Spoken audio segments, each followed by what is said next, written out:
Good morning बच्चों। निकाल अर्थ class की हिंदी की बुक। सिक्स वाला लेसन चल रहा था, भगवान के डाकिए।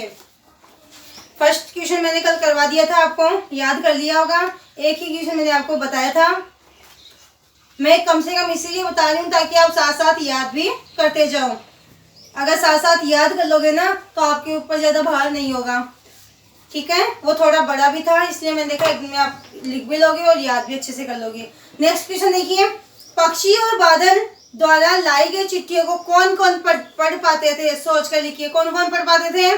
पेड़, पौधे, पानी, पहाड़। कौन कौन पढ़ पाते थे? पेड़, पौधे, पानी और पहाड़। लिखा हुआ है ना आंसर में, लिखिए। इसमें लिखोगे पक्षी और बादल द्वारा लाई गई चिट्ठियों को, लिखो इसमें पक्षी और बादल द्वारा लाई गई चिट्ठियों को, पक्षी और बादल द्वारा लाई गई चिट्ठियों को। आंसर पूरा लिखना चाहिए, चाहे आंसर कितना भी छोटा हो, क्वेश्चन के साथ साथ आंसर बनना चाहिए। पक्षी और बादल द्वारा लाई गई चिट्ठियों को पेड़, पौधे, पानी और पहाड़।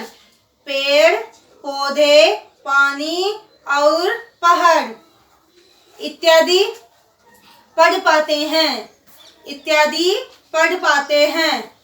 पेड़, पौधे, पानी और पहाड़ इत्यादि पढ़ पाते हैं। किन पंक्तियों का भाव है जो यहाँ अर्थ दिया गया है? ये कौन सी कविता की कौन सी ऐसी पंक्तियां हैं जिनका अर्थ यहाँ दिया हुआ है? ये जो पंक्तियां दी गई है इनका भाव स्पष्ट किया गया है, तो ये कौन सी पंक्तियां हैं?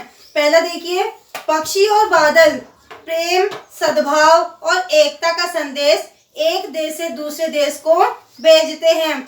कविता की कौन सी पंक्तियां हैं? देखिए इसमें पहला पैराग्राफ देखिए, यहाँ से लगा लेना स्टार्टिंग से। पक्षी और बादल भगवान के डाकिए हैं जो एक महादेश से दूसरे महादेश को जाते हैं। हम तो समझ नहीं पाते मगर उनकी लाई चिट्ठियां पेड़, पौधे, पानी और पहाड़ बांचते हैं। यहाँ तक लगा लेना पहले का। तो ये जो पहले पंक्तियां हैं इनका भावार्थ यहाँ दिया हुआ है। दूसरा देखिए, प्रकृति देश देश में भेदभाव नहीं करती। एक देश से उठा बादल दूसरे देश में बरस जाता है।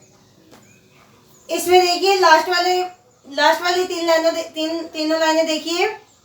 और एक देश का भाप दूसरे देश में पानी बनकर गिरता है। और एक देश का भाप, इस कविता की लास्ट वाली तीनों लाइनें हैं वो कर लेना। और एक देश का भाप दूसरे देश में पानी बनकर गिरता है, ये इनका भावार्थ है, ठीक है।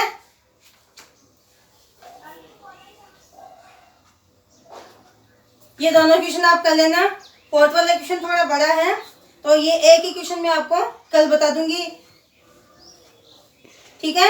ये दोनों क्वेश्चन आप कंप्लीट कर लेना। इनका जो भाव है, इनका जो अर्थ इधर दे रखा है और ये पंक्तियां आपको पूछी गई है, पंक्तियां आपको बतानी है, ठीक है। फोर्थ वाले क्वेश्चन की बात हम कल करेंगे। Thank you.